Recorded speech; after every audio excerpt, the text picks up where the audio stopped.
Hello నమస్తే అండి. వంకాయ,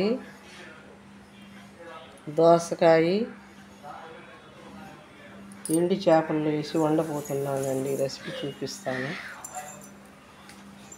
పచ్చిమిర్చి, ఆనియన్, టమాటాలు, కారం, నువ్వులు, పల్లీలు రెండు కలిసి పొడి పట్టుకున్నానండి.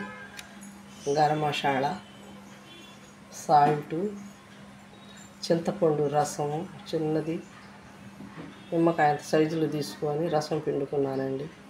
పసుపు, యాలక్కాయలు లవంగాలు, దాల్చిన చెక్క, కారం, కరివేపాకు, వెల్లుల్లి, అల్లం పేస్ట్ అండి. రోటీ చేయబోతున్నానండి. దాని మీద కాంపిటీషన్ బాగుంటుంది. కలుపుకొని పెట్టుకున్నాను. ఎండి చేపలు నీళ్ళతో ఉప్పేసి శుభ్రం చేసుకున్నానండి. ఇప్పుడు కొంచెం మజ్జిగలో వేసుకొని కలుపుకొని పెట్టుకోవాలండి. నీసు వాసన రాదు. ఇట్లా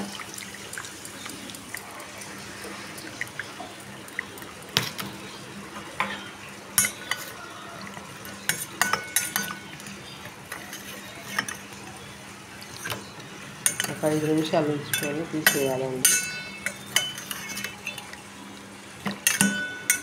నీసు వాసన అనేది రాదు. ముందు నీళ్ళతో శుభ్రం కడిగేసుకున్నానండి. ఉప్పు వేసుకొని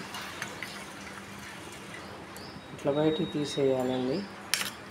తాలింపు వేసుకోవడానికి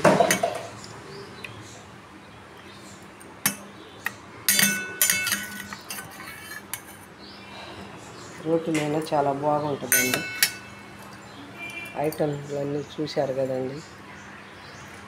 ఇవన్నీ చేసినాక చూపిస్తానండి ఇంకోసారి. థ్యాంక్స్ అండి.